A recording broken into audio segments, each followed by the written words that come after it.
Eh bien, c'est la FECAFOOT qui est supposée, n'est-ce pas, gérer les affaires de Covid-19, notamment les tests de Covid-19. Eh bien, elle a été suspendue à cette responsabilité. Et pourquoi? La CAF l'a demandé. Donc, on va tenter de savoir les raisons pour lesquelles la CAF a demandé cela.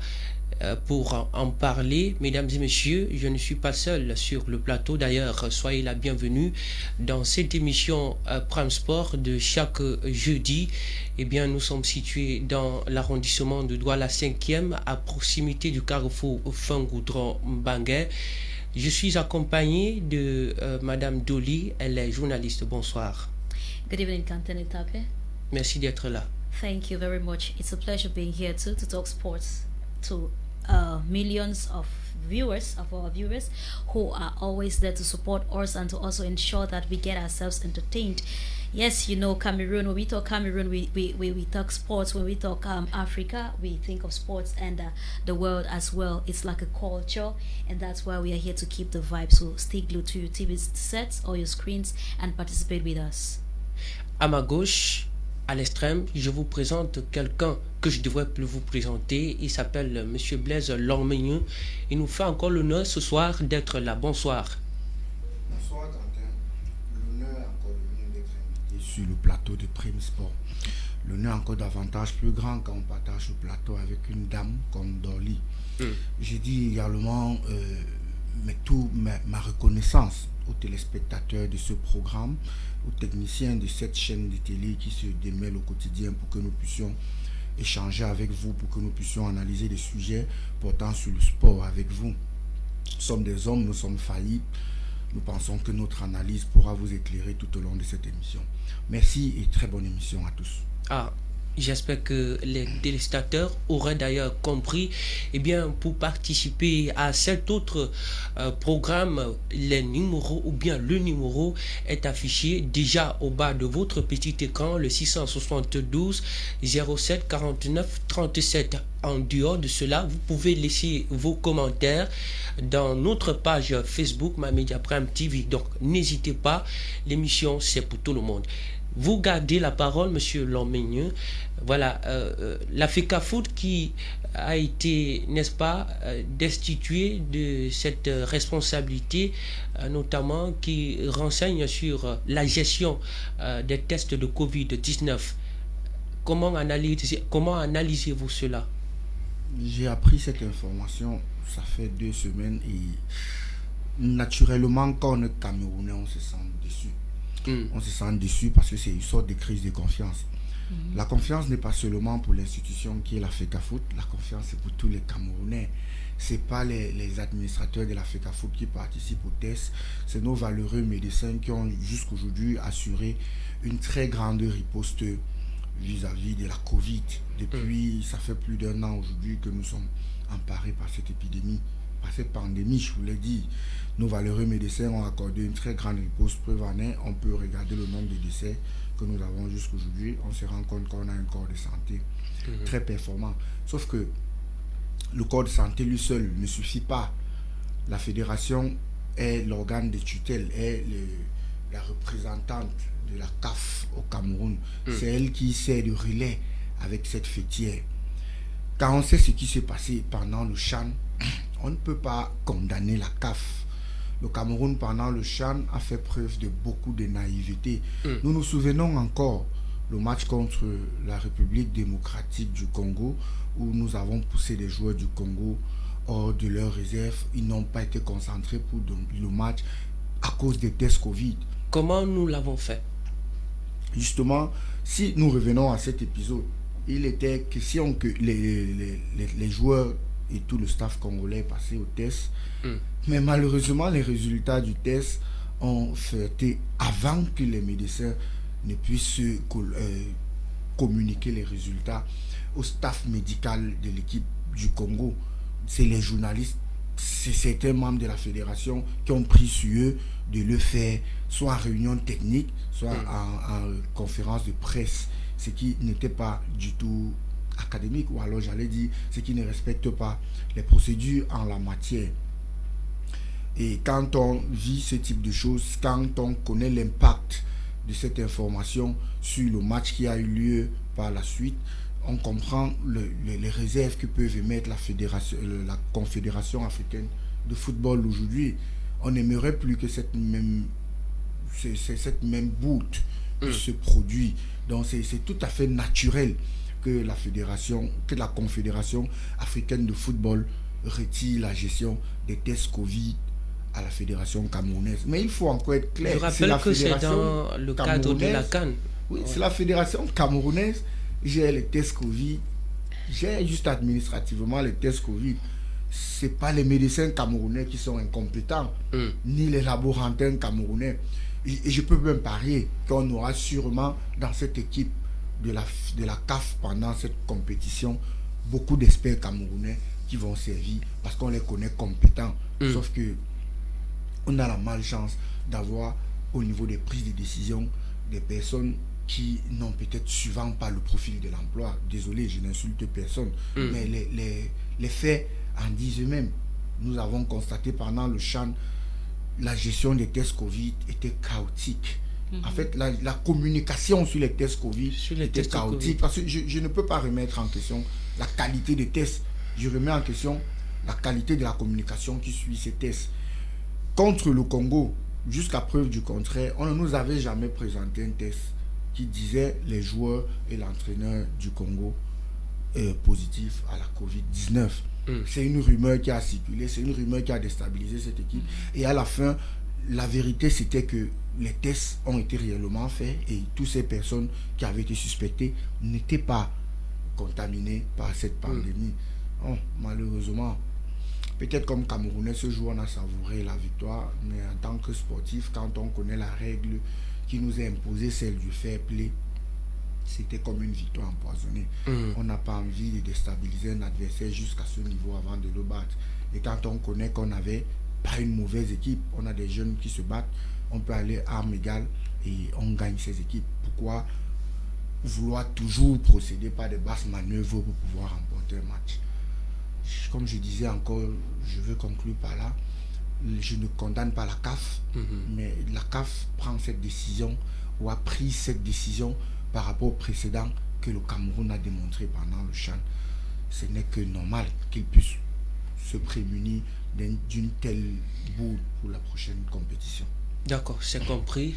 La décision de la CAF n'est que normale, alors que dans la compétition antérieure, on a souligné quelques éléments dans l'organisation des choses au niveau de la santé, donc les tests de Covid-19 qui ont été truqués et cela a eu un impact grave sur le déroulement de la compétition. Donc je vais passer maintenant la parole à Madame Doli. Donc je rappelle que vous êtes journaliste. Quelle est votre observation face à ce fait? Well, the first thing I want to say is that you cannot base your assumptions on the past and all of that.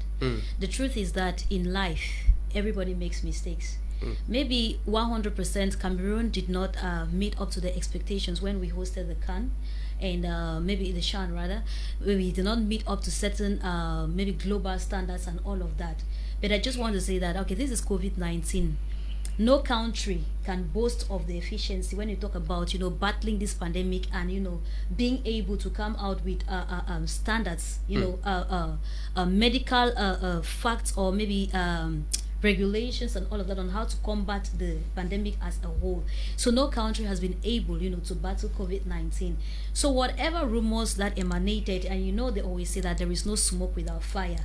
Whatever rumors that came out from whatsoever, the management of the past games that Cameroon hosted, for me, it shouldn't be a backdrop for the FECAFOOT to, hold Cameroon, CAF to hold Cameroon from, managing the health affairs of players and all of that.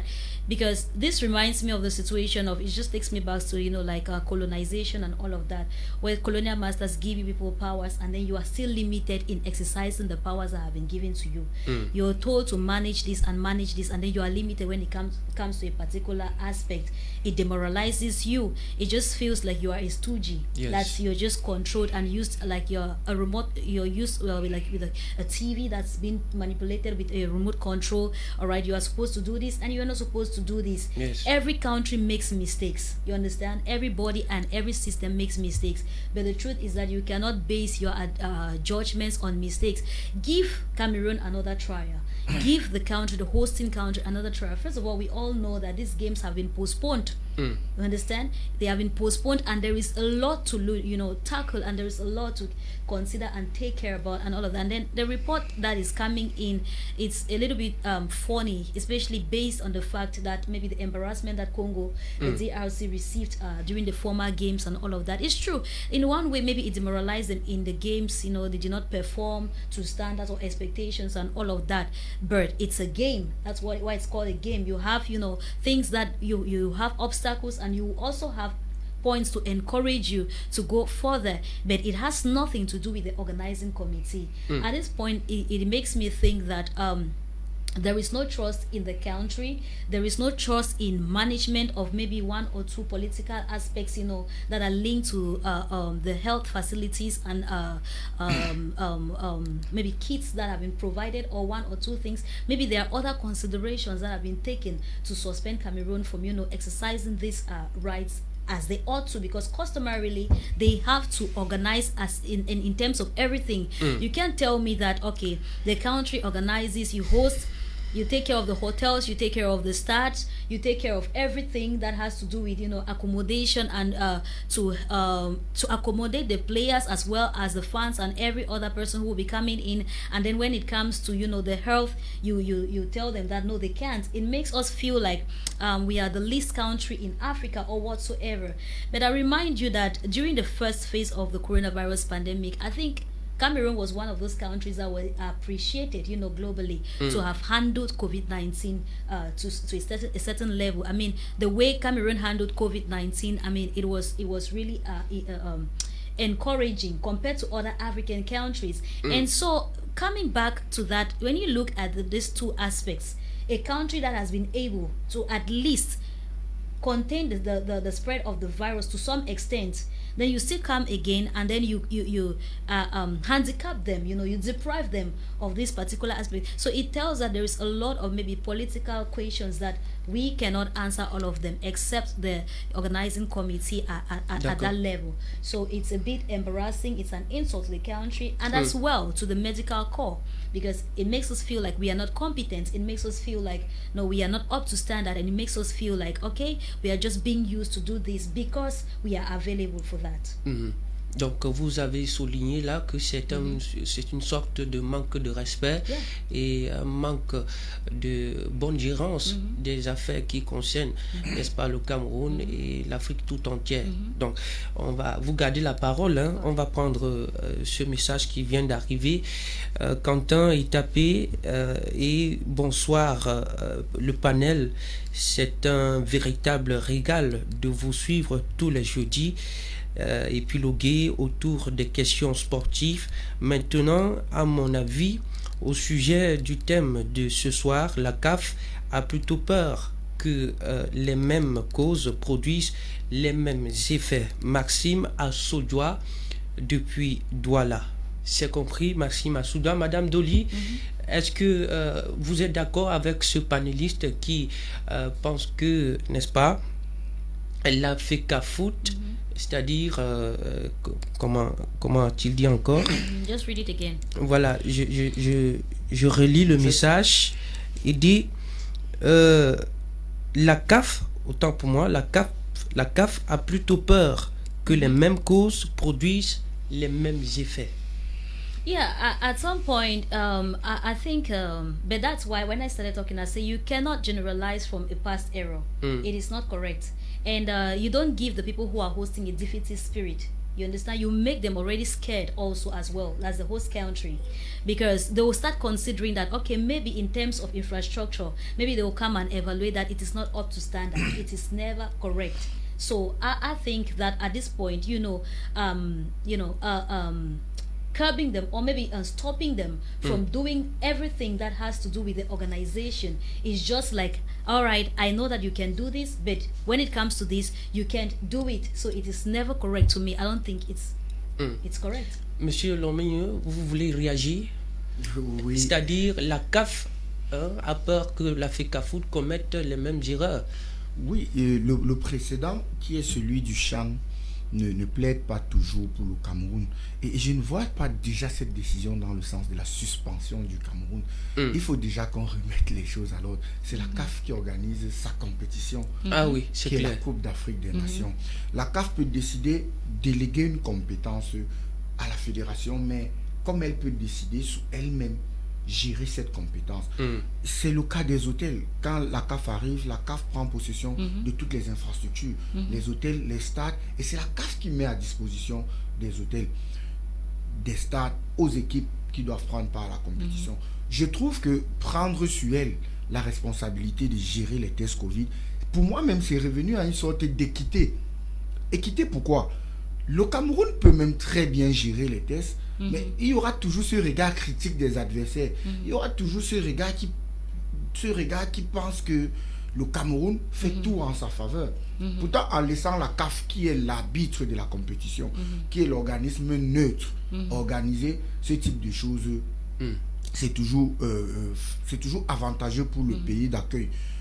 Les tests Covid sont devenus aujourd'hui une sorte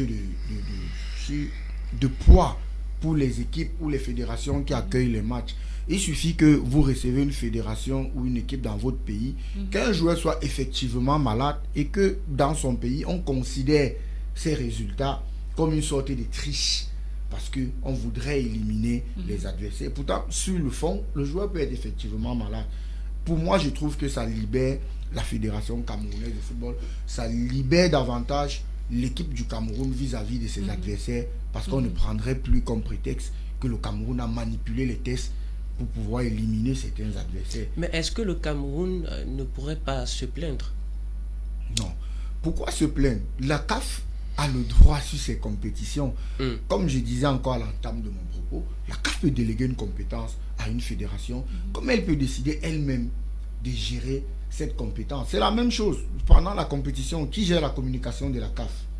C'est la CAF elle-même qui gère sa communication. Pourquoi la CAF ne pourrait pas donner la gestion sanitaire des tests Covid à son organisme, à sa direction santé?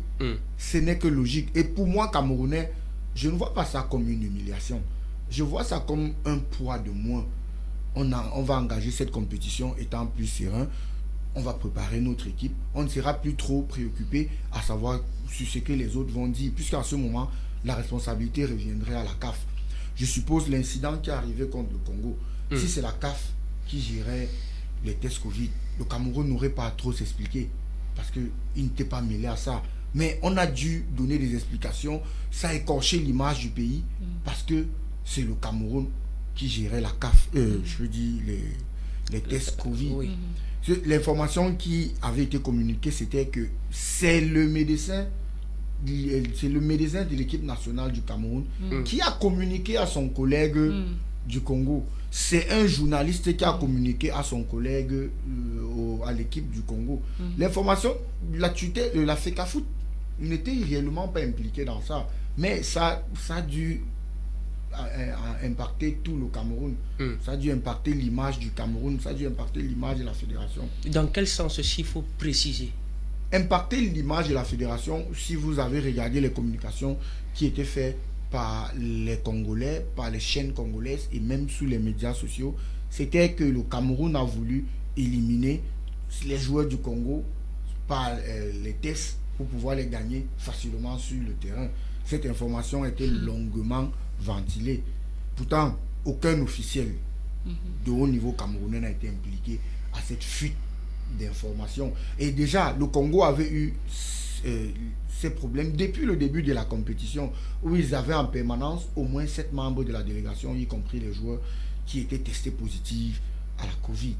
Donc ce match, justement parce que c'était le Cameroun, on a cru bon assimiler cette fuite d'informations au fait que le Cameroun voulait avoir gain de cause sur le terrain. Donc je ne vois pas ça comme une suspension ni une humiliation pour le Cameroun. Je vois plutôt une envie pour la CAF de vouloir jouer le jeu de l'équité, d'éviter que une autre fédération, partie prenante à la compétition, puisse manipuler les informations des autres fédérations. Des autres... C'est tout simple. Et quel est l'impact, s'il faut aller plus loin, que peut apporter cette manipulation dans le déroulement de la compétition, notamment dans la prestation footballistique des joueurs et leur entraîneur? L'impact, comme nous l'avons dit ici, il peut être de deux ordres. Il peut être totalement... il peut être psychologique. Psychologique. Oui, le fait que l'adversaire ne se sente pas à l'aise du fait que c'est l'un des adversaires ou c'est l'équipe de l'adversaire qui prenne en charge une partie de certaines de leurs informations ou une partie de leurs tests. Et également, il peut être sportif. Nous l'avons vu contre le match Cameroun-Congo. Je veux toujours revenir à ce match. Le Congo a dû demander la prorogation de 2 heures de plus pour préparer son équipe à affronter le match, pour pouvoir remettre dans le bain les joueurs qui se sentaient déjà déconcentrés parce que, estimant être malades, il fallait refaire tout un travail. Ils n'ont pas pu avoir ces 2 heures. Nous avons vu ce jour la prestation de cette équipe au stade de Japoma. Qui, bon, en fait... Comment était la prestation? Ils ont joué, je crois le Cameroun était au-dessus. Parce qu'il ne faut pas toujours prendre le prétexte du fait qu'on a dit avant qu'ils étaient malades, ils n'étaient pas malades. J'ai vu ce match, d'entame de jeu, ils ont marqué un but, ils ont mené le Cameroun. Le Cameroun a égalisé, le Cameroun a marqué un second but et a pu gérer le match jusqu'à la fin. Mais malheureusement, la fuite d'informations nous collait déjà à la peau. On s'était déjà diffusé partout qu'on a voulu gagner le match dans les par médias. la triche. Donc je ne vois pas ça. C'est qu'il y a une sorte d'erreur professionnelle parce que c'est le médecin du Cameroun qui a été cité dans cette fuite d'informations. Le médecin du Cameroun engage la responsabilité de la Fédération camerounaise de football. Le médecin, je veux dire, de l'équipe nationale, engage la responsabilité de la Fédération camerounaise de football. La FECAFOOT. Oui, c'est ce que j'appelle la Fédération camerounaise de football.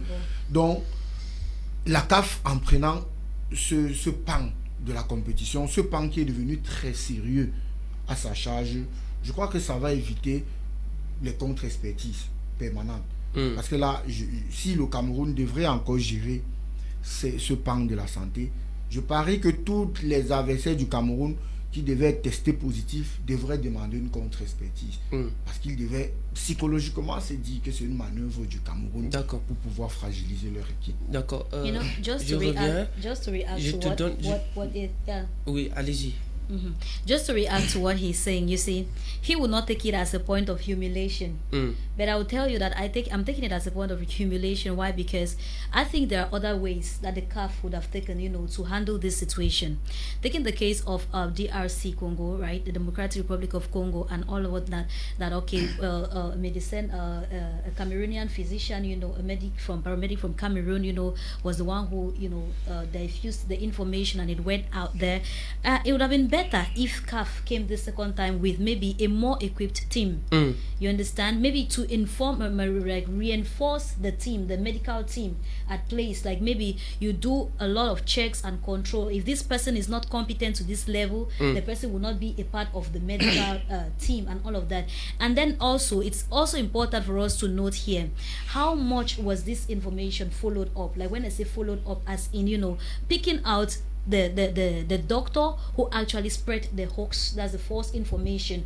Because you cannot, like I was still maintain, I said you cannot take one case and generalize the whole system that this person is not competent or this system is incompetent because of one error. No, I don't think that's the way to go about any successful organization. So it would have been the place for the CAF to come back to Cameroon and, you know, do a follow-up, a strict follow-up, and identify maybe the persons, you know, who went as far as, you know, bringing out this information which was like false and all whatnot. Now it was very normal. He mentioned the fact that media outlets in the Congo, you know, were talking about poor management in Cameroon and all of that, this and that. Where did it come to find out all of this? It's also important for us to take note, because it's just the same way that most of these things are built on rumors. They as well spreading other, you know, facts about the country and the organizing of the past games. It's not grounded at the end of the day. For me, I think that CAF would have still brought a team of maybe its own medical personnel to come and join with those of Cameroon, so that we talk transparency here. We have now a team including paramedics from Cameroon as well as those from the CAF who are coming, to organize the health committee, to make up the health committee for the upcoming games, the AFCON. Justement, j'en arrivais là. Voici un téléspectateur qui dit always corruption. Donc, qu'est-ce qu'il faut... Je peux peut-être relancer Dolly en disant la CAF n'a pas dit qu'elle a retiré la gestion technique des tests Covid au Cameroun.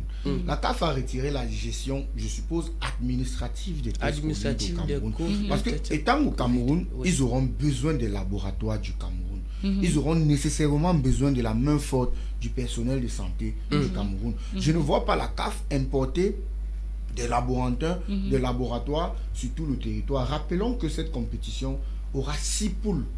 Donc, aura un besoin énorme de personnel de santé, aura un besoin énorme de laboratoires, parce qu'il faudra tester les délégations de façon permanente.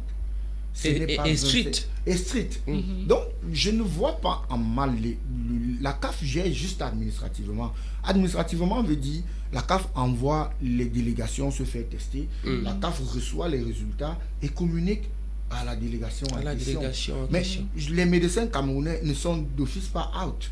Surtout quand on connaît nos médecins en Afrique et même dans le monde. On sait tous qu'on a un vivier de médecins très compétents. Je ne vois pas une Coupe d'Afrique se faire sans une bonne partie du personnel de santé camerounais. Sauf que la gestion administrative, pour moi, je ne vois pas ça comme une sanction, j'insiste. Je vois ça comme un souci d'équité. Puisque dans le communiqué de la CAF, ils n'ont pas dit qu'ils ont retiré les tests à la Fédération camerounaise de football parce qu'elle est incompétente. Disons, c'est la première fois qu'on a affaire aux tests Covid dans une compétition. En fait, pendant le CHAN, c'était la première fois. On suppose qu'après la gestion du CHAN, il y a sûrement eu un bilan de la CAF. Et la CAF s'est rendu compte qu'un domaine aussi sensible, on ne peut pas la confier à une fédération. On ne peut pas le confier, je vous l'ai dit, autant pour moi. On ne peut pas le confier à une fédération. C'est mieux que ce domaine soit géré par la CAF. Je ne vois pas en ça une sanction et je crois que les médecins et les laboratoires camerounais vont énormément servir pendant ce tournoi. D'accord. Madame Dolly, je vous repasse la parole, mais en vous, c'est-à-dire en vous orientant plutôt sur un autre angle. Donc, dites-nous, voilà, quelle est la nouveauté que cela apporte, ou bien de quoi est-ce que cette décision de la CAF épargne le Cameroun? Well, just like I said, it's raising so many questions. It's just like, you see, we are here, he has his views and I have mine, as well as the millions of viewers who are out there watching us right now. It's raising a lot of questions like, one, incompetence. Many people will be thinking like, okay, maybe it's because the Cameroonian medics, of the CAF, of FECAFOOT, are not maybe too competent to handle certain matters. And then the rumors which are also circulating around maybe favoritism in terms of the production of results, given that Cameroon will also partake in the games. So to avoid that, like he has clearly mentioned here, we should not give an upper hand, just because you are managing something, because that's the impression. I take back what DRC maybe might have heard. They are having the impression that Cameroon used the results, to demoralize them, and that's why they could not perform the way they had to perform when they had, to encounter the games. But then at the end of the day, like I said, it's bringing so many questions. Another aspect is mistrust. Like some Cameroonians will feel that CAF does not trust our own football body. It doesn't trust us as much. It's true that he has said that, he has clearly mentioned there that it's in terms of administrative handling and all of that, and those are small things that they use to make you feel like you are still attached to the organization or something. Meanwhile, you're just like a stooge at the end of the day. So the decision coming up, all right, we'll ask also why are we not putting question marks in terms of the committee that has to handle infrastructure? Why are we not putting question marks in terms of other aspects, logistics, other logistical aspects, only that which has to do with the COVID-19 and all of that? It gives us the impression that maybe other things have been taken into consideration. I think you were trying to read a comment that somebody is talking about corruption. Maybe considerations about maybe the nature of the country, because when we talk about corruption, Cameroon, we are, I mean, at the top chart of corruption generally, I mean, politically as well.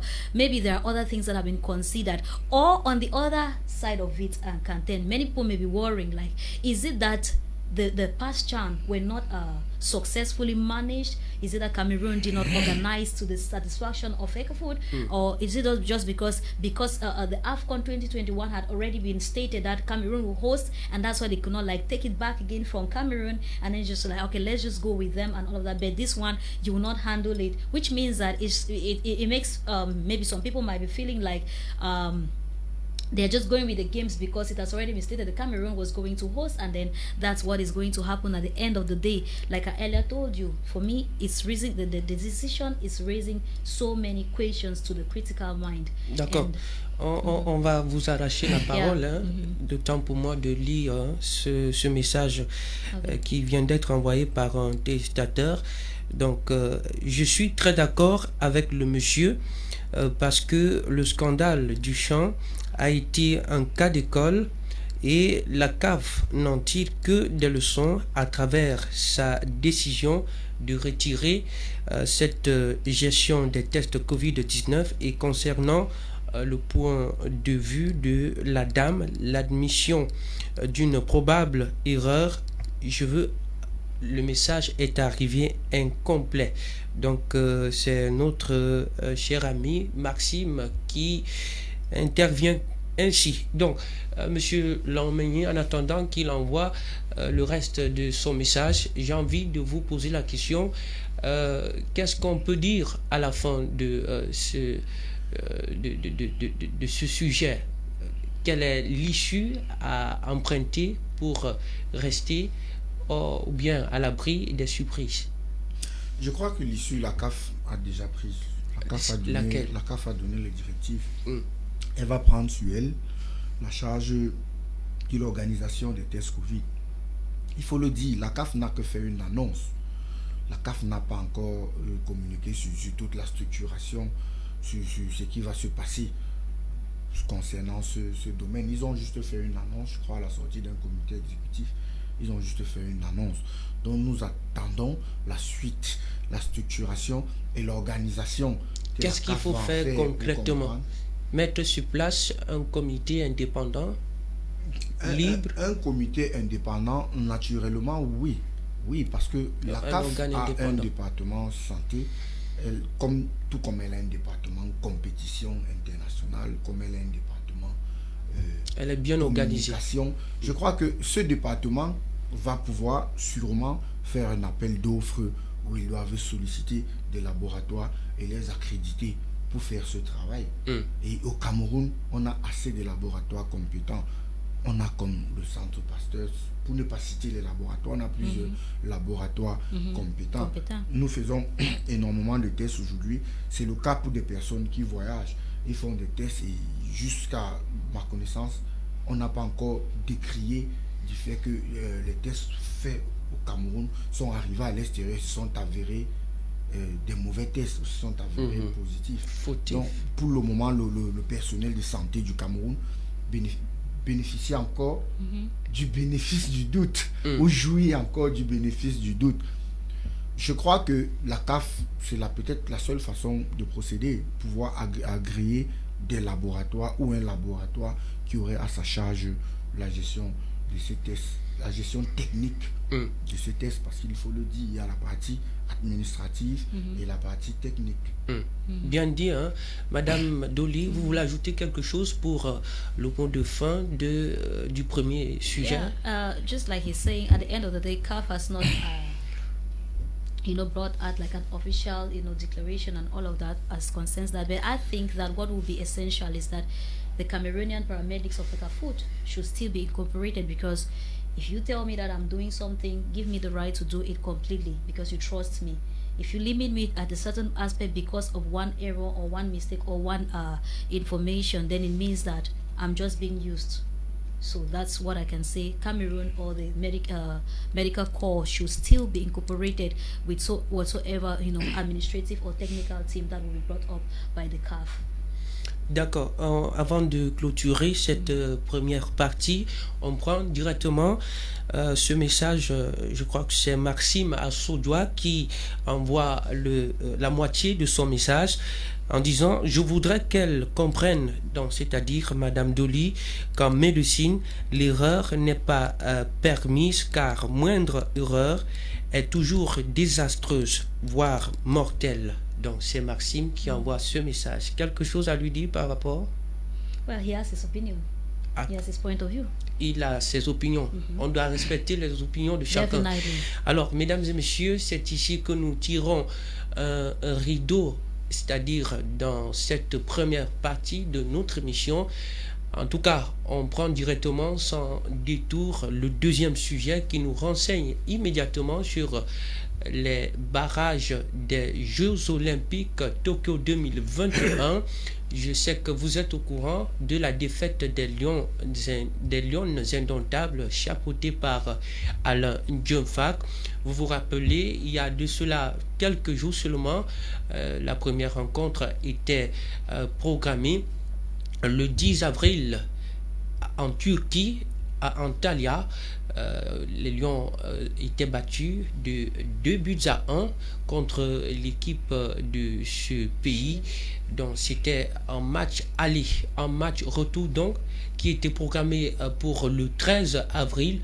Un nul s'est opéré et le verdict final indique que les Lions vont rentrer à la maison, vivre cette compétition à la maison, c'est-à-dire au Cameroun.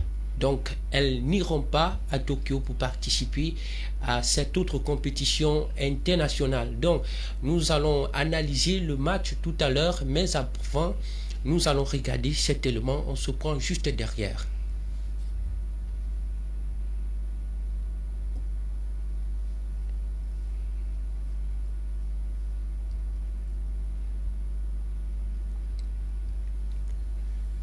Eh bien, on va revenir peut-être après, le temps pour nous de trouver les moyens et les issues face à ce problème.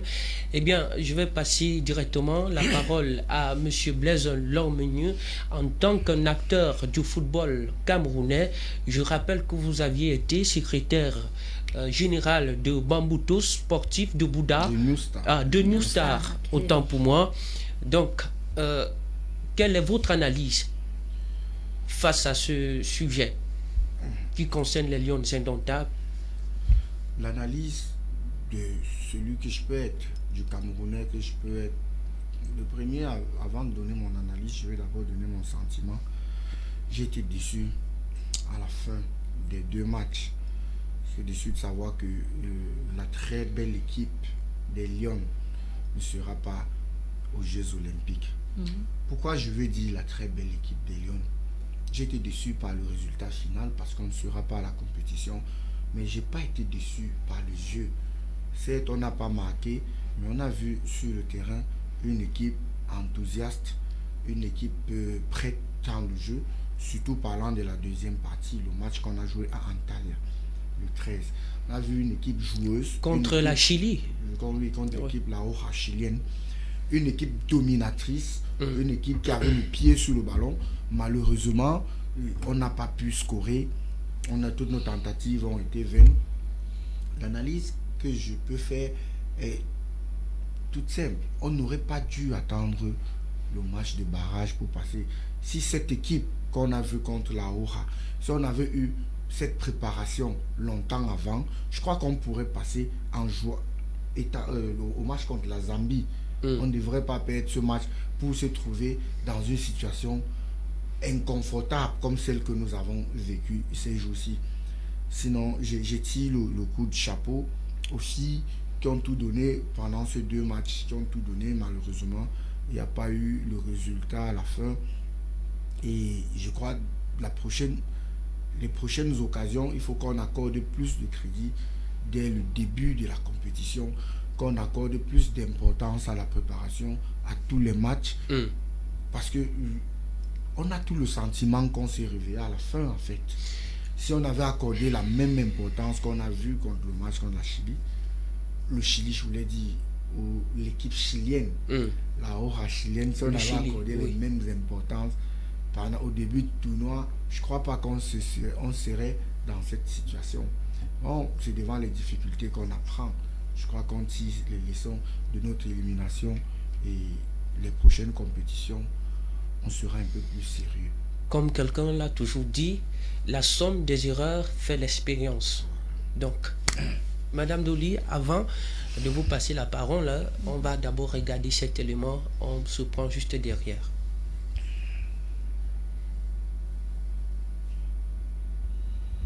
Des Jeux Olympiques Tokyo 2021, les Lions indomptables sont disqualifiées pour la compétition qui aura lieu du 23 juin au 8 août prochain. Elles ont été battues le 10 avril passé lors du match aller par le Chili avec 2-1 avant de faire match nul en phase retour devant la même équipe, 0 but partout hier mardi 13 avril au stade MC Sport Center d'Antalya.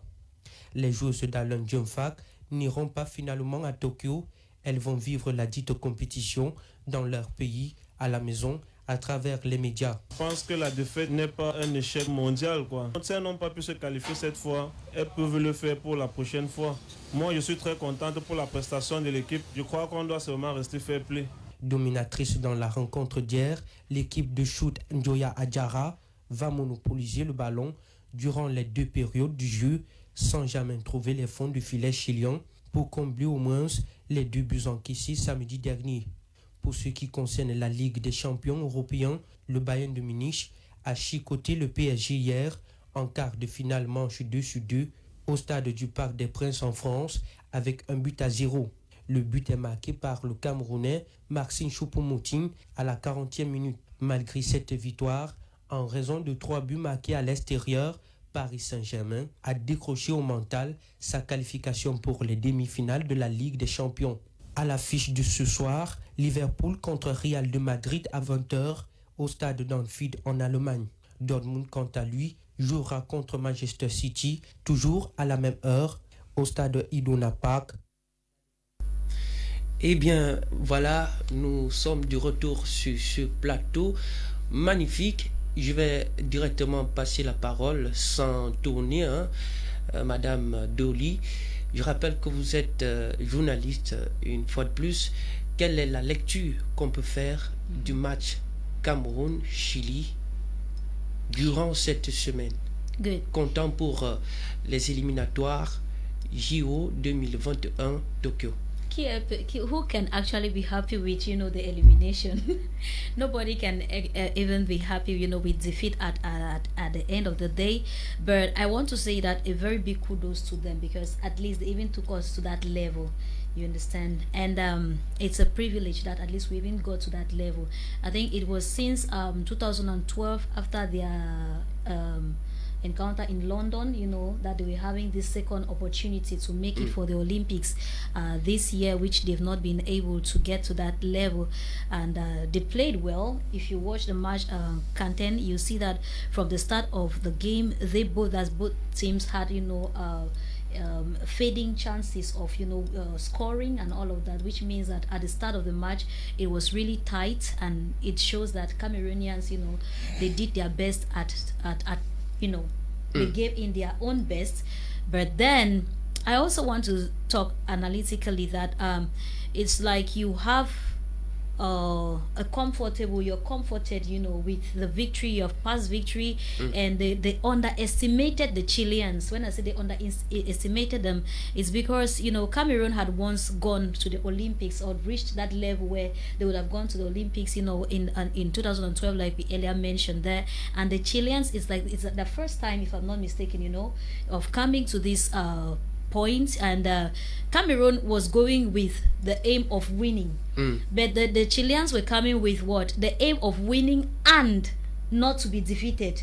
Those are two different things. So the Cameroonians definitely came just to come and win, and that's why you see when they were scored the first goal against them, you see that's when the team came like they reinforced themselves and all of that. And then when you watch the match, I think towards the end of it, we had at least 2 cards. I think they gave one of our players, the red card, and There was also a yellow card. Yes, Mbolo has a name. Yes, and then that already demoralizes them. That already, you know, brings that their morale, especially when you are not even leading the games. At the end of the day, it makes you feel a little bit defeated. You know, and during the second half, before the second half could start, you know, the coach Alain, he really took time, you know, to encourage them, like, do not let yourselves be bossed by the Chileans and all of that, because at some point the Chileans, you know, got the upper hand of the match, and you know, it began favoring them. So at that point, you know, the Cameroonian team, they got a little bit relaxed, if I may say so. And one more thing, Kanten Etape, you see, before these games could be held, or before they could go for these games, it had taken a very long period of time, you know, I think 13 months or so, if I'm not mistaken, before they could go to play. That's a long time, you know, to kill somebody, especially an athlete or a sporter.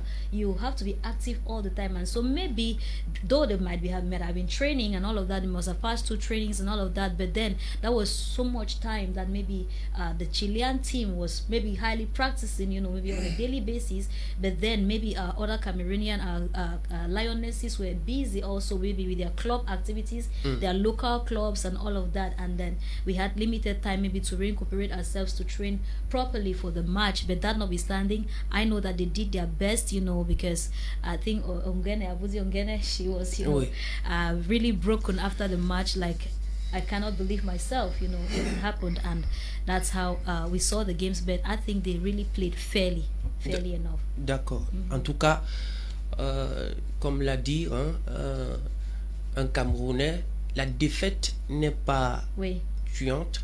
Donc, on attend d'autres éditions, d'autres opportunités pour pouvoir, c'est-à-dire briguer la victoire.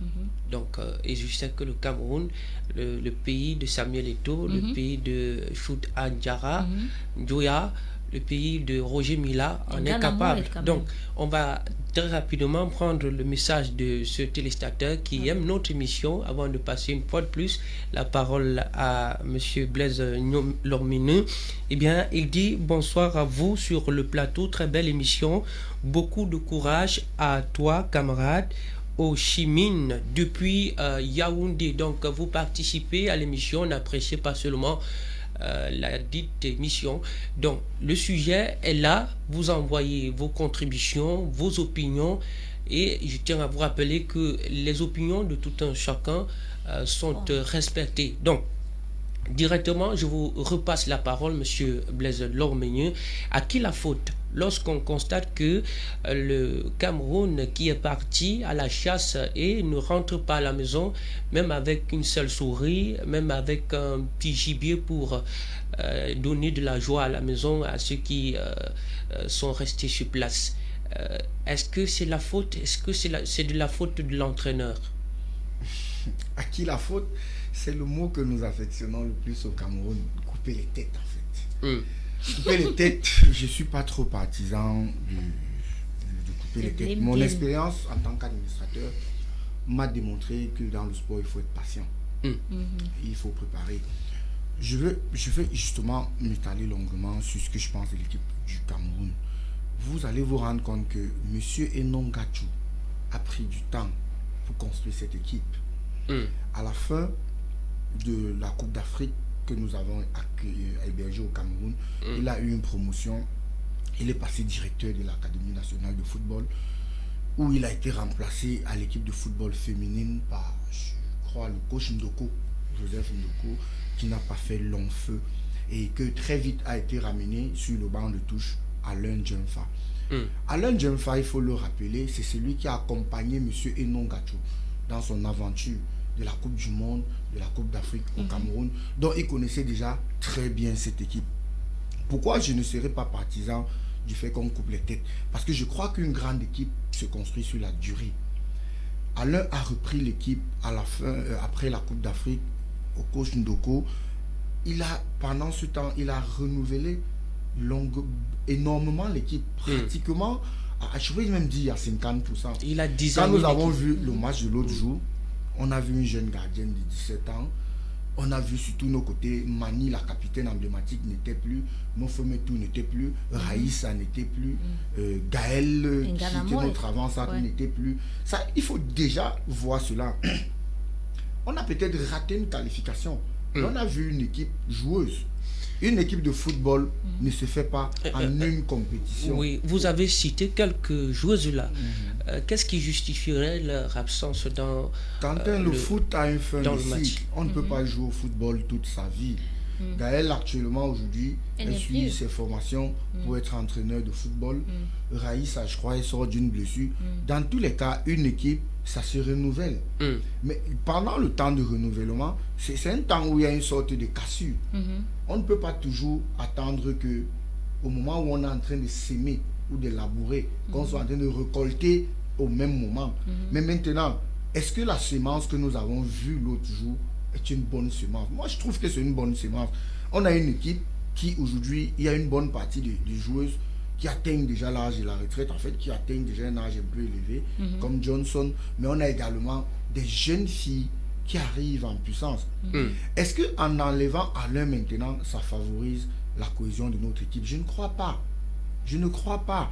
Certains experts ont estimé que Alain devrait quitter parce que Alain, autour du coach Enon Gatchou, était préparateur physique. C'est vrai que c'est sa formation de départ, mais ça n'exclut pas que Alain également à côté, c'est un entraîneur que j'ai vraiment connu, a également une formation d'entraîneur. Il n'est pas seulement préparateur physique.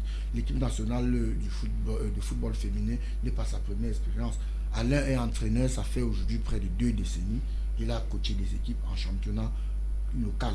Je crois que ce qui sera important pour nous, ce soit renforcer Alain dans ses capacités, ajouter à Alain certains techniciens, mais surtout laisser le temps à Alain et ceux avec qui il a engagé dans cette aventure de préparer une bonne équipe. Parce que enlever Alain maintenant, c'est créer une sorte de cassure dans cette équipe.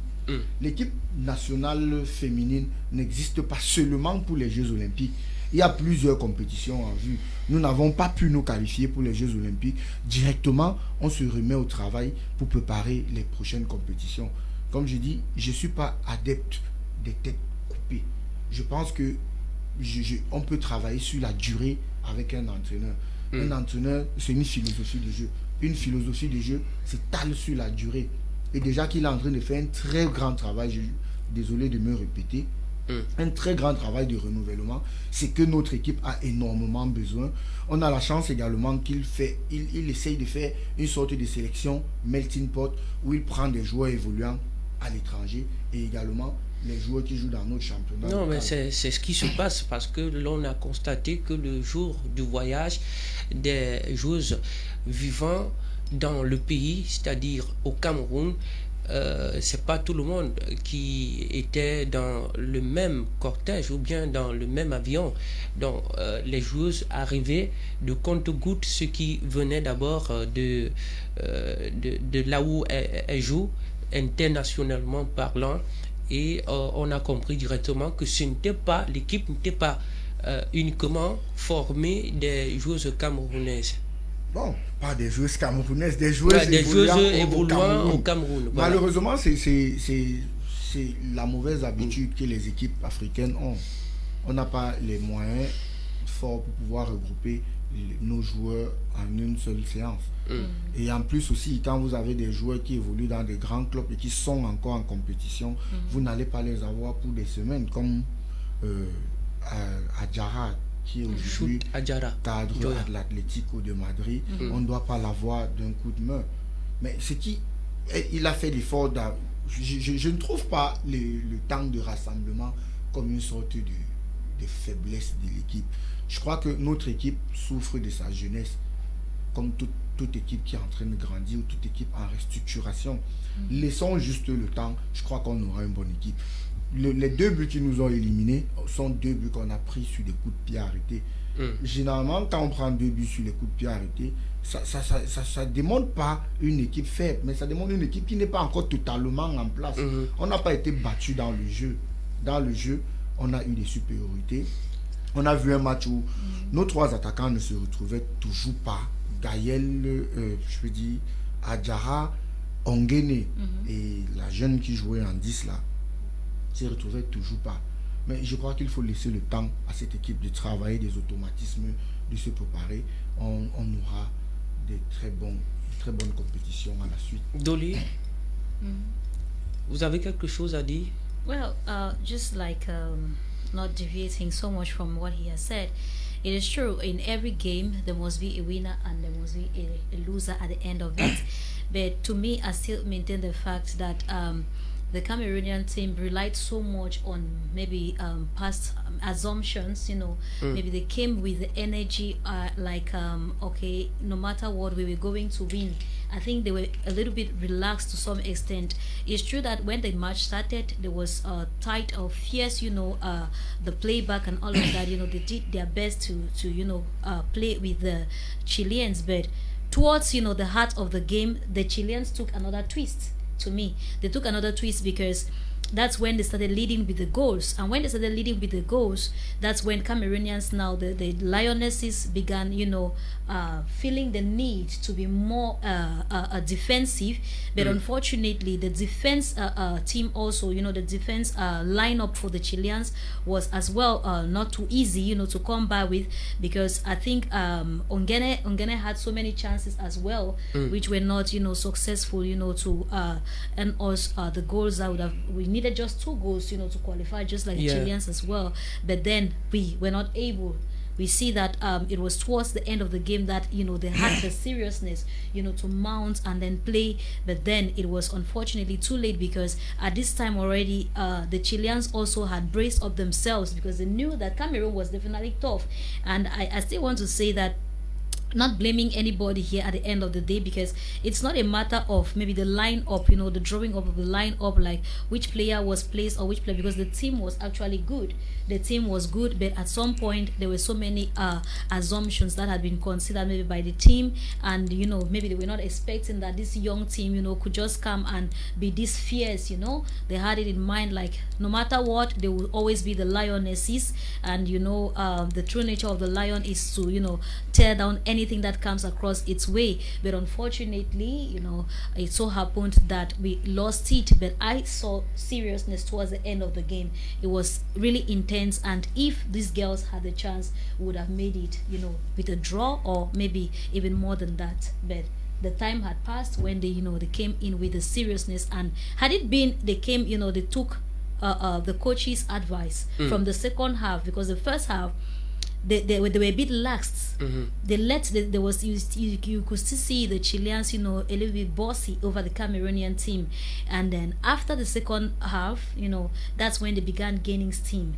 Then when the second goal was, you know, scored, it became completely different. You know, that's when they got up like, hey, this could be the end of us, you know, for this competition.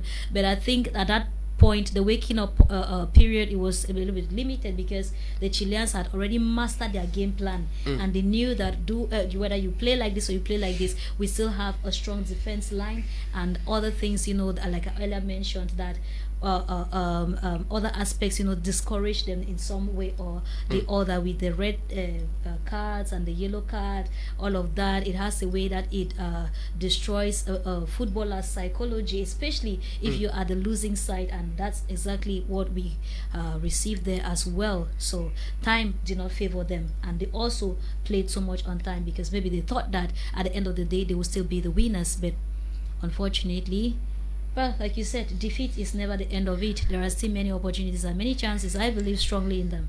D'accord, c'est compris. Je crois que les téléspectateurs ont aussi reçu le message très rapidement. Je vais prendre cette réaction de Maxime Arsodois qui revient toujours.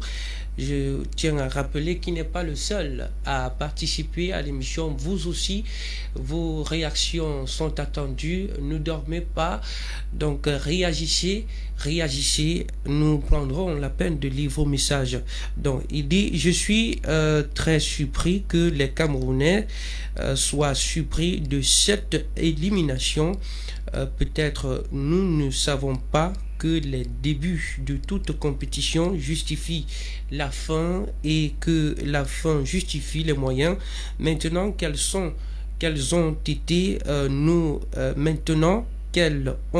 été nos débuts, c'est la question qu'il pose. Quels ont été nos moyens? aurons-nous mérité réellement la qualification? Mais non, une telle élimination doit nous inspirer pour les compétitions à venir. Ce sont les propos de Maxime Assodjoa qui vit ici à Douala.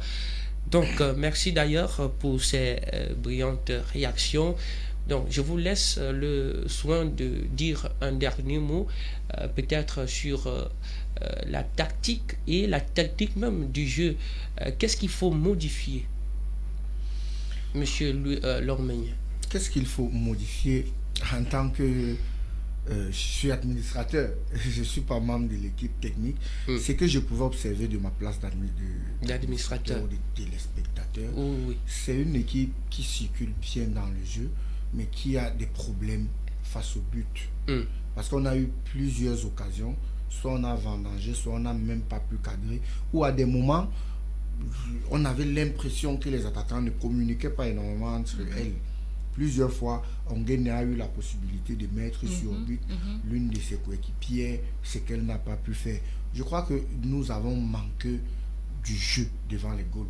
On a manqué énormément de jeu devant les goals. Occasions mal exploitées. Des occasions mal exploitées. Dans le jargon technique, les entraîneurs diront entre eux, il faut travailler devant les buts. Parce que l'élaboration du jeu de la défense jusqu'à l'attaque était bonne. Malheureusement, on a même pris un carton rouge, mais ça ne s'est pas fait ressentir. Il y a eu un manque de vrai tir. On avait un milieu de terrain qui carburait énormément. C'est pourquoi le carton rouge ne s'est pas fait ressentir. Et le coach n'a même pas pris la peine de remplacer Mboudou, qui était milieu récupératrice, qui a eu le rouge. Mais l'équipe est restée compacte. L'équipe a continué à se créer des occasions. Mais malheureusement, on avait cette faiblesse sur nos lignes d'attaque. Je vais être d'accord avec votre panéliste qui estime que si on se qualifiait, est-ce qu'on devrait vraiment savourer cette qualification? Parce que là aussi, apprenons à mettre les moyens au début. Apprenons à mettre les moyens quand ça commence. Ne mettons pas les moyens à la fin. C'est toujours difficile quand on a mal commencé de bien finir. Je crois qu'on doit prendre l'habitude de préparer nos équipes dès l'entame des compétitions. Qu'on entre dans les qualifications avec une équipe prête, une équipe bien préparée. Parce que c'est facile pour nous de tirer sur les entraîneurs. Mais est-ce que ces gens ont les moyens de leur politique? Est-ce qu'on met à leur disposition ce qu'ils ont besoin? On ne met pas à leur disposition ce qu'ils ont besoin. C'est pourquoi à la fin on souffre. Vous avez évoqué tout à l'heure le cas de rassemblement tardif. C'est pas suivant l'entraîneur qui gère les problèmes de visa. C'est la fédération, c'est une équipe de la fédération qui gère les problèmes de visa. Quand il y a des joueuses qui ne parviennent pas à avoir à temps, ou des joueuses qui ne parviennent même pas à voir, c'est pas la faute à l'entraîneur. C'est pas la faute à l'entraîneur. Et malheureusement pour nous, l'entraîneur c'est bouc émissaire qui écope un peu tout le résultat de la fin. On voit à la fin le match, il a joué, il n'a pas remplacé et tout. Est-ce qu'il avait vraiment besoin de remplacement? Je crois qu'il a remplacé, il a bien géré son match. Mais est-ce qu'on a perdu cette qualification parce que l'entraîneur entraînait mal? Je ne crois pas. Peut-être parce qu'il aussi était mal accompagné. Évitons de toujours faire cette fixation sur l'entraîneur. Non. Non, cette fixation sur l'entraîneur, moi, je ne la partage pas. Comme votre panéliste, votre téléspectateur a dit, mettons les moyens dès le début. Accompagnons les entraîneurs, donnons aux entraîneurs ce qu'ils ont besoin pour bien préparer leur équipe. Ont-ils besoin de quoi, cette équipe, si elle avait vraiment été préparée dès le début de la compétition, on ne serait pas en train d'aller chercher cette qualification au barrage. On l'aurait avant les barrages. Mais malheureusement, vous avez évoqué tout à l'heure le problème des regroupements, le problème des visas. On en souffre énormément. On en souffre, peut-être ça va même permettre qu'on embraye sur votre troisième thème, celui du fait que c'est le foot qui est le seul sport au Cameroun où les autres sports sont abandonnés. Je ne veux même pas dire que c'est le foot qui est le seul sport. C'est l'équipe nationale masculine, l'équipe A, qui est la seule équipe. Parce que, à part l'équipe nationale masculine, toutes les autres sont négligées. Autant qu'on doit le dire pour les autres sports. Exactly.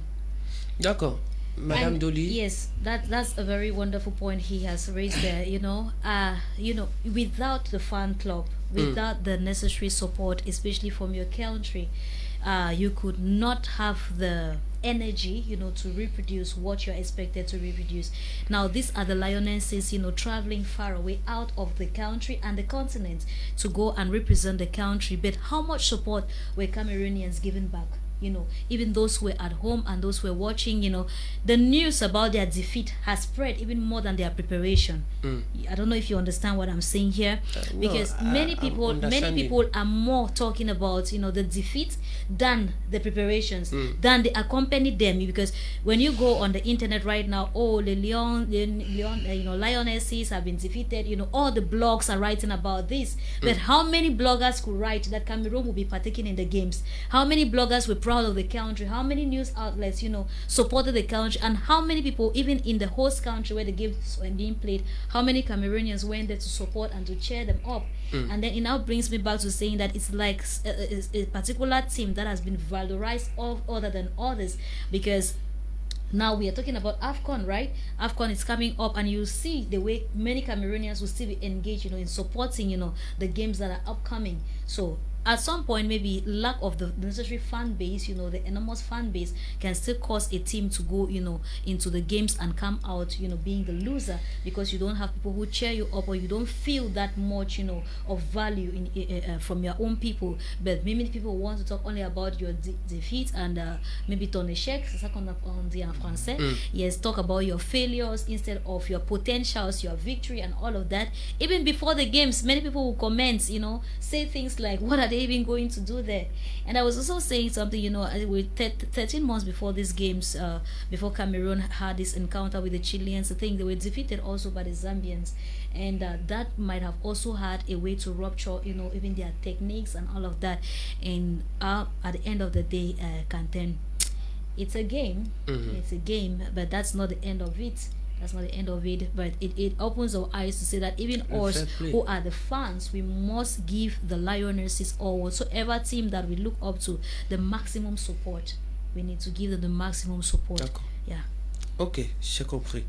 Eh bien, ce sujet nous a amené quelque part où on s'est rendu compte que le Cameroun, pour ce qui concerne le football féminin, n'a qu'une seule équipe, l'équipe A uniquement, et cela peut causer des entorses dans les prestations footballistiques ou bien dans les livraisons de jeux dans certaines compétitions. Et ce n'est pas seulement dans le football masculin qu'on a constaté cela. Cela projette notre réflexion. D'ailleurs, nous savons que les rings qui peuvent, n'est-ce pas, accueillir des compétitions spécialisées dans la boxe, dans le karaté, sont presque inexistants, alors que nous avons des talentueux, nous avons des jeunes qui peuvent faire quelque chose pour rehausser l'image du pays, à l'instar de Francis Ngannou, qui vivant dans une situation financière un peu très délétère, a réussi quand même à se battre comme il pouvait, et aujourd'hui il est sacré mondial de boxe spécialisé dans les poids lourds. Donc c'est un exploit pour lui. Donc on a envie directement d'entrer dans le troisième sujet, mais avant de le faire, on va prendre cette petite respiration. On se prend juste derrière.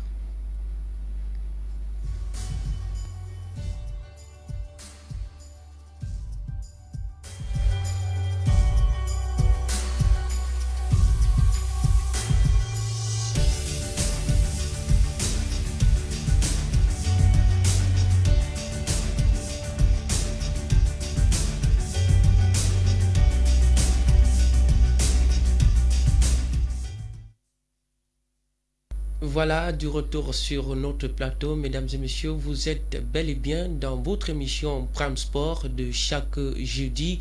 une édition du 15 avril 2021 sur Mamedia Prime TV. Alors, on entre directement dans le troisième sujet sans tutuber ou bien sans faire les détours. Alors, Monsieur Blaise Lormegnin, on a comme impression au Cameroun que le football est la seule discipline sportive qu'on pratique. Alors, quelle appréciation faites-vous à ce fait? Est-ce que réellement le Cameroun, le karaté, le tennis de table, volleyball, handball sont des disciplines qui sont une réalité dans notre cher et beau pays? Merci Quentin pour la question. Malheureusement, je vais vous dire que étant Camerounais, on n'a pas une impression en fait. Le seul sport qu'on a au Cameroun, c'est le football. Si on suit pas seulement la politique étatique, même vous les médias, combien de fois vous organisez les émissions sur le karaté? Combien de fois vous organisez les émissions sur le handball, sur le basketball, sur la boxe? Non, vous commentez les espoirs des équipes de handball quand ils ont gagné une compétition, des équipes de basketball quand ils ont gagné, et des champions de boxe à l'instar d'Ngannou quand ils ont eu un titre. Mais après, plus rien à dire. Je crois que ce débat a été... C'est un débat qui a cours au Cameroun depuis des dizaines d'années. Qu'est-ce qu'on fait des autres sports? Mais ça, je veux le dire, les journalistes, les pratiquants n'en prennent que ce que l'État veut. On a toute l'impression au Cameroun que la politique étatique ne reconnaît que le football. Ils ne reconnaissent pas une autre compétition. Je peux prendre pour exemple la construction des infrastructures que nous avons récemment. On a fait combien de stades de football? À côté de ces stades de football, avons-nous eu un seul gymnase? La question reste posée. Non. Et de façon accessoire, on met les pistes d'athlétisme dans ces stades de football parce que c'est accessoire. Mais au départ, notre idée, c'est le football. Prenons une ville comme Douala.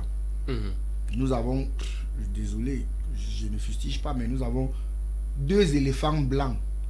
Le stade de Japoma et le stade de Bepanda. Moi, je les qualifie d'éléphants blancs parce qu'à la fin de la Coupe d'Afrique, ils ne seront pas rentables.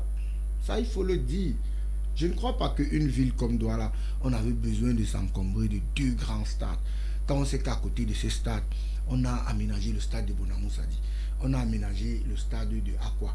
On pouvait encore aménager des petits stades comme ceux de Bonamou Sadi et de Aqua dans d'autres zones.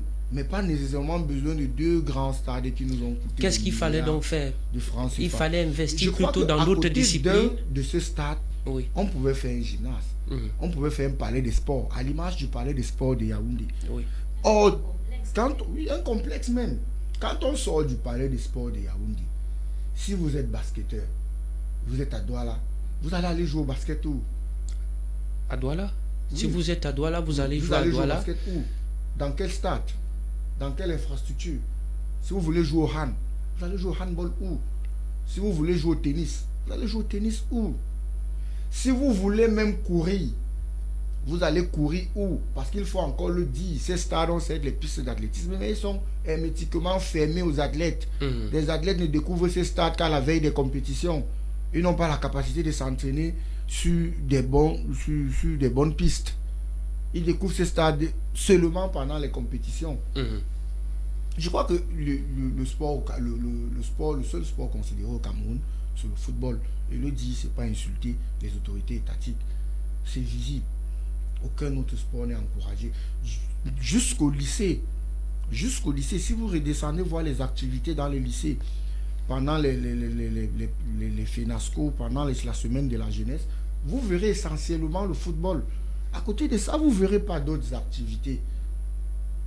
Parce que quoi, il n'y a pas des aires de jeu, il n'y a pas des infrastructures adéquates pour les autres. Il n'y a pas des infrastructures adéquates. L'État a totalement abandonné. Prenons un peu le cas du Japoma. Non, pas du Japoma, du stade d'Olembe, qui sera baptisé le stade Paul Biya, qui est en construction. On nous a parlé au départ d'un complexe multisport. Mais qu'est-ce qu'on est en train d'avoir aujourd'hui? On est en train d'avoir un stade de football, quelques stades d'entraînement à côté. Après, plus rien. Et il n'y a pas une piscine olympique?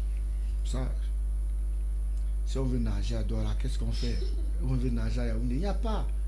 Et comment vous voudriez avoir des champions de piscine? Je vais vous dire, on a eu même des médailles aux Jeux Olympiques, mais allons regarder où nos athlètes se préparent. Ils se préparent tous en France. Si Nganou était resté au Cameroun, ça, je vous jure, il ne serait même pas champion d'Afrique centrale. Même pas champion d'Afrique centrale. Il devait s'entraîner où? À notre défunt camp de l'unité où tout est vu et tout. Je tombe souvent de nu quand certains Camerounais disent non, mais Nganou, les Français disent qu'il est français, il est Camerounais. Mais c'est de la pure folie. Nganou a été préparé par les Français. Nganou a essentiellement été préparé par les Français avant d'être aux États-Unis où il est aujourd'hui. S'ils se réclament français ou si les Français réclament Nganou comme leurs compatriotes, ils n'ont pas tort. Comme leur produit. Parce qu'ils ont investi sur ce produit. Nous, les Camerounais, nous sommes tellement fiers à vanter notre nationalité camerounaise. Quand un jeune a un succès, mais qu'est-ce qu'on fait pour que ce jeune ait ce succès? Qu'est-ce qu'on fait pour l'accompagner? Il faut travailler. Non, quand il a ce succès, le chef de l'État fait un communiqué pour le féliciter. Comme si tout s'arrêtait au communiqué. Quand on finit par féliciter Nganou et autres, qu'est-ce qu'il faut donc faire par la suite? Qu'est-ce qu'on va faire pour les avoir? Voilà. On va attendre qu'ils prennent l'aventure, qu'ils aillent s'entraîner dans les infrastructures high-tech de la France. Peut-être d'autres mourront même en cours du chemin. Nganou. Voilà. Les Françoises, je crois, Mbango. Les Françoises Mbango. Depuis qu'elle a eu sa médaille d'or, qu'est-ce qu'on fait? Combien d'athlètes camerounais parviennent à avoir la médaille d'argent aux Jeux Olympiques ou même aux Jeux africains? Regardons en plus toutes les difficultés qu'ils ont même souvent à se rendre à ces Jeux. Constamment, nous avons des délégations du Cameroun qui n'arrivent pas à se rendre aux compétitions parce qu'ils n'ont pas eu de billets d'avion. Et comme je disais à l'entame de l'émission, malheureusement, les journalistes qui sont censés décrier certains faits ont adopté la politique de l'État et ils communiquent seulement sur le football. Ils communiquent sur rien d'autre. Bon. Est-ce que ce n'est pas parce que ces infrastructures pouvant abriter ces autres disciplines n'existent pas que peut-être les médias ne trouvent pas aussi l'importance de s'y intéresser et de s'intéresser uniquement à ce qui est visible, c'est-à-dire le football? Le média a été qualifié de quatrième pouvoir. Un pouvoir, ça impacte. Un pouvoir, ça change les choses. Un pouvoir, ça impose la façon de voir. Ça réoriente la façon de voir. Je crois que si nous allons sur ce fait que les médias sont un quatrième pouvoir, eux aussi, ils peuvent pousser d'autres sports à arriver à être visibles. Voilà. Et maintenant, je veux prendre un exemple. C'est pas mauvais dans tous les cas. Hein. Regardons une fédération qui s'en sort bien, qui ne connaît pas des sports mineurs ni des sports majeurs. La fédération des Jeux universitaires. Quand vous regardez les Jeux universitaires, vous rendez compte que c'est beau de regarder un match de handball, de basketball. C'est beau de regarder l'athlétisme. Parce que c'est la seule fédération qui traite les sports de la même façon. Et preuve encore, quand vous voulez jouer au basket, au hand, courir, ce n'est que dans les villes où il y a les universités, ce n'est que dans les campus que vous pouvez le faire. Parce que dites-moi, si vous de jouer pour hand à l'université de Douala ou au basket à l'université de Douala, où allez-vous jouer au basket? Nulle part. Vous allez vous jouer au volley. D'où l'importance de mettre l'emphase sur d'autres disciplines pour que nous soyons complets. Pour moi, je crois à une proposition. L'État doit copier le modèle de la fédération universitaire pour pouvoir promouvoir les autres sports. Parce que la première promotion des autres sports, c'est les infrastructures. D'abord. Si vous mettez ici, à Douala 5e où nous sommes, 2 ou 3 stades de volley, 2 ou 3 stades de basket, ça, je vous parie qu'Antoine, dans 5 ans, vous aurez d'énormes basketteurs. Les jeunes n'ont qu'envie d'avoir l'infrastructure pour s'en sortir. Pourquoi nous avons de bons footballeurs? Parce qu'on peut jouer au football dans la rue. Parce qu'on peut jouer au football partout. Sauf que la même règle ne peut pas donner avec le basket. Ça ne peut pas s'appliquer avec la lutte, avec le judo. Il faut des infrastructures adéquates. Mais si on a des infrastructures, on aura des sportifs de choix. On naturellement est béni de Dieu, on a des athlètes en nombre. Ils n'ont juste besoin d'accompagnement. Mais étant donné que les pouvoirs publics ne vont pas dans le même sens, comme je disais, le quatrième pouvoir que vous pouvez les imposer. C'est-à-dire, oui, si ces infrastructures sont là, on aura une promotion pure et simple et très efficace de nos talents. Donc on aura peut-être une deuxième Bango, on aura un deuxième Francis Ngannou. Alors on aura Demba Mouté. On aura on ne va pas seulement attendre qu'ils aillent éclore aux États-Unis pour venir du Cameroun. On ne va pas attendre que ces personnes voyagent de façon clandestine. Allez couvrir les Jeux universitaires. Vous vous rendrez compte qu'on a des très bons basketteurs, des très très bons volleyeurs. Mais après, qu'est-ce qu'on en fait? Après la compétition, on ne peut plus rien faire. Et souvent, c'était le découvre étant à l'université. Ils sont bons basketteurs, bons volleyeurs, mais souvent à quel âge? Il faut donc donner les opportunités. Je suppose que si, à partir du lycée, ils ont un suivi, on aura de très grands athlètes. Mais malheureusement, beaucoup se découvrent même à l'université comme volleyeurs, comme basketteurs. Donc, Madame Dolly, on vous repasse la parole très rapidement. Vous nous dites quels peuvent être les mobiles de cette attention qu'on n'accorde pas à d'autres disciplines sportives au Cameroun, seulement au football. Okay, I want to say that the attention on football, it did not just start today.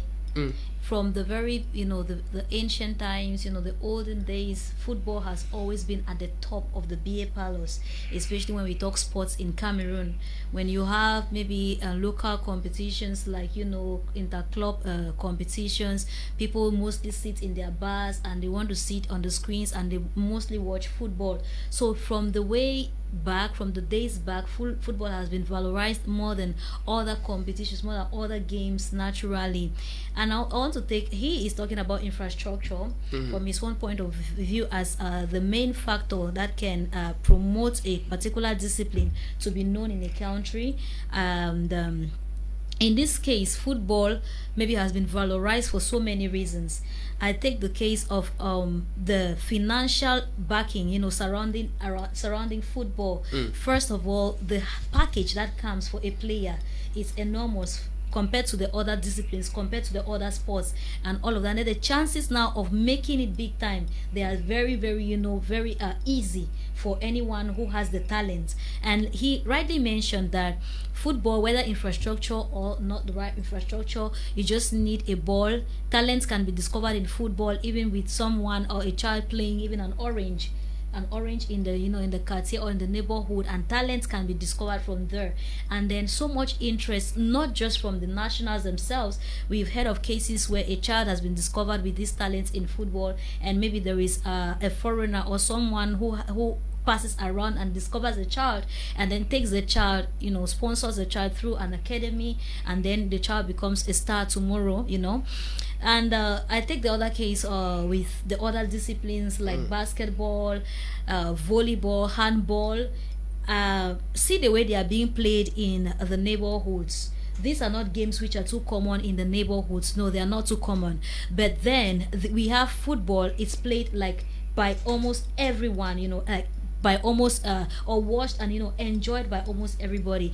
Football again is a universal game content. Football is in almost all the countries in the world, but now we have other disciplines that are not sparingly distributed, and all of that are really sparingly distributed compared to how football is valorized even in other continents. We talk about the biggest competitions, the World Cup. When we have the World Cup here, even in other countries, it is more regarded than other competitions and all of that. Infrastructure, it's very right, because we don't have the infrastructure, and also clubs that favor these particular disciplines or the games. See the number of clubs, football clubs that we have in the country. You cannot count the number of handball clubs that we have in the country. They are very minimal. And therefore, certain sports or certain disciplines, it takes for people who are talented to be in a particular town. Let me take, for instance, you want to join the national volleyball team. You will surely not have maybe a training center or maybe a local team or club in your locality where you come from. But with football, you can start even with your normal interquartier, and your talent is discovered from there. So it is more popular because the common man has also made it popular, and then accessibility to these talents, for the talent to be displayed. And above all, the media valorizes it also, maybe because it is popularly known worldwide, and also for the fact that the money that comes in when we talk about football is enormous compared to the other games. And I think those are some of the things that are favoring the reason why football is more popular than the other games in Cameroon and Captain Etape. Eh bien, c'est ici qu'on laisse tomber complètement le rideau pour mettre un thème à cette autre édition de Prime Sport. Merci Madame Dolly d'avoir été là pour nous. En tout cas, ce fut un plaisir. Yeah, it was my pleasure too, you know, talking football and talking sports and representing the women. Monsieur Blaise Lormegneux, vous ne pouvez pas savoir quelle joie nous a inondé durant cette émission de vous avoir ici. La joie également la mienne d'être présent ici. J'espère aussi avoir donné ce que j'ai pu. J'espère que les téléspectateurs ne doivent pas nous tenir rigueur sur ce que nous avons dit. Nous avons dit ce que nous connaissons. Et chaque jour, nous allons nous battre à leur donner notre meilleur. Et les amateurs de football qui ne se sentent pas déçus, nous ne détestons pas le football. Nous demandons juste que le parent s'occupe de l'enfant un peu faible, qu'on ne soit pas toujours au chevet de l'enfant fort. Les autres sports sont les enfants faibles et ils ont également besoin qu'on puisse les accompagner. Merci et agréable soirée à tous. Merci beaucoup. J'espère que le message est passé et ceux qui ont les oreilles l'ont reçu naturellement et ceux qui ont les cerveaux l'ont compris et prendront désormais de bonnes décisions pour faire grandir la pépinière qui peut constituer, c'est-à-dire l'âme, ou bien l'âme du développement de notre pays, étant entendu que le sport, c'est un domaine qui fait entrer beaucoup dans ce qui concerne les ressources financières. En tout cas, merci mesdames et messieurs d'avoir été des nôtres ce soir. Merci à la partie technique composée de Desmond et de son collègue. Eh bien, on se donne rendez-vous à la prochaine édition. D'ici à là, portez-vous bien. Surtout, passez une excellente nuit sur la protection du Seigneur Jésus-Christ. À demain, on se retrouve.